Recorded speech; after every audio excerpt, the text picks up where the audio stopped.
This is your morning Buzzcast for Wednesday, October 15th. I'm Abe Madcore. Thanks for listening to the Buzzcast. Let's start with women's volleyball. League One, or called LOVE, will expand with a team in Los Angeles launching in 2027, with Alexis Ohanian and the venture capital firm 776 leading the ownership group.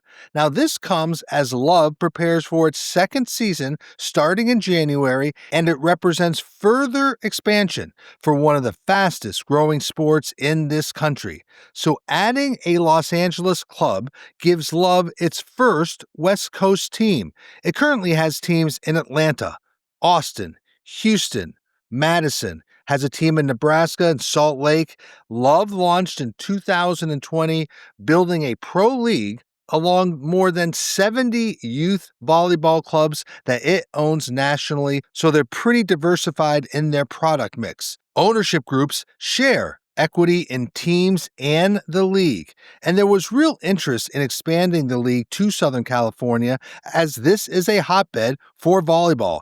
The International World Championships will be played there in 2027, and of course, the LA 28 Summer Games. So volleyball remains the second most popular sport in the country for girls.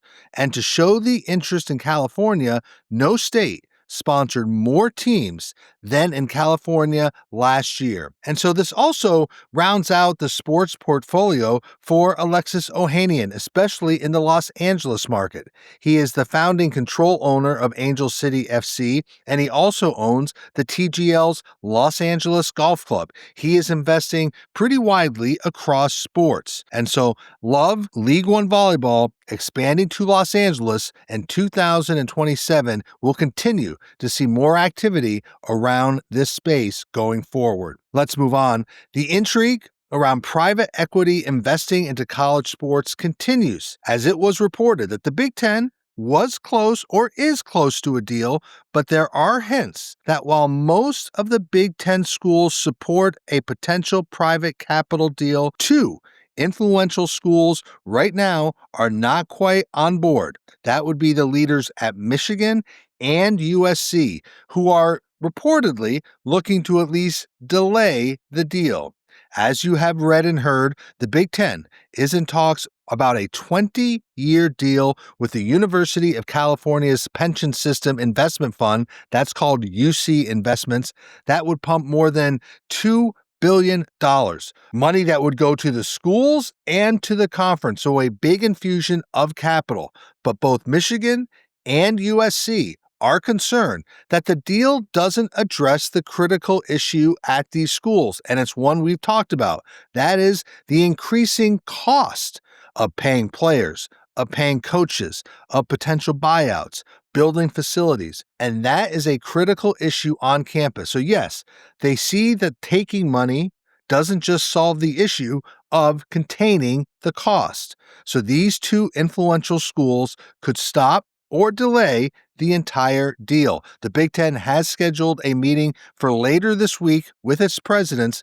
A vote must be unanimous among the 18 schools. If it does get approved, it would be quite the feat and a win for Big Ten Commissioner Tony Petitti, but we're going to see how this plays out over the next week. Let's shift to Formula One. They are racing this weekend at Circuit of the Americas in Austin.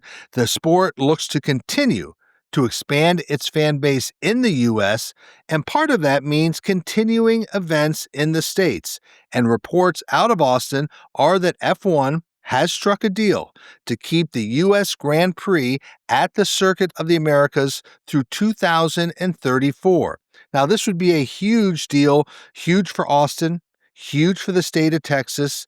Remember, the city came on board early. Now F1 has races also in Miami and Las Vegas, but they've been running in Austin since 2012. And these race weekends are a huge draw. They bring in tens of thousands of visitors, and it gives Austin international attention. These are big events, and they've continued to expand the facility and the track to really make Circuit of the Americas quite the event space. So the race again takes place this weekend. We'll keep tabs on how well it draws. It has been reported that Formula One will also announce its new media deal with Apple this weekend. But the bottom line, it looks like F1 has secured a long-term future in Austin. On the Buzzcast, we talk about new premium experiences all the time. There's more money out there. People are willing to pay for what they view as a top level premium experience. Here is the latest. The Cleveland Cavaliers have converted a workshop room at Rocket Arena into a membership club called HIP. Now, this is a very high-end space, and it's only available to 100 members. 100 members. It's a low five-figure annual membership fee that does not include game tickets. But what do you get? Valet parking, exclusive entrances, chef-driven meals, a very cool supper club environment. There are custom cocktails, a top wine list, unlimited food, and you get access to the rest of the clubs at Rocket Arena. So again, membership to this club does not include event tickets. But HIP is just the latest in ultra luxury spaces to open at an NBA venue. You will see more and more of these type of venues, and you could see how teams and clubs utilize these spaces for more than just game nights. They could open it up for a lot of other commercial activity. If you want to see what this looks like, check out the photos on sportsbusinessjournal.com. We'll end the Buzzcast around some people. So in the news that shouldn't surprise anyone department, Nike has renamed its corporate headquarters in honor of, yes, co-founder Phil Knight. Now, this is a 400-acre headquarters in Beaverton, Oregon. It will now be known as the Philip H. Knight campus. It's been a long, long time since I've been on campus at Nike. If you have not visited, you should. Phil Knight played a critical role in the design of the campus. It really feels like you're in a college environment, not at a corporate headquarters. It opened in 1990. And remember, it has honored athletes. It's named buildings after Michael Jordan, LeBron James, Serena Williams. But while they have named buildings after athletes, there's very little on campus that celebrates Phil Knight. But now that changes as Nike has named its corporate headquarters the Philip H. Knight campus. Nike will celebrate the renaming of the campus with Phil Knight this spring. And a big move impacting the University of South Carolina, as the David and Nicole Tepper Foundation has donated $5 million to the University of South Carolina to bolster the school's sports management program. It's already among the biggest and best in the country, and this should only amplify that. There is a real connection between the University of South Carolina and Tepper Sports and Entertainment, which of course owns the Carolina Panthers and Charlotte FC. 20 of the employees at Tepper Sports are alumni of the USC's Department of Sport and Entertainment Management, and so that is a real strong connection. Many of those students were on site in Columbia yesterday as they announced this big deal for the University of South Carolina. And so with the donation, the program will now be called the David and Nicole Tepper Department of Sport and Entertainment Management, and that is the largest of its kind in the U.S.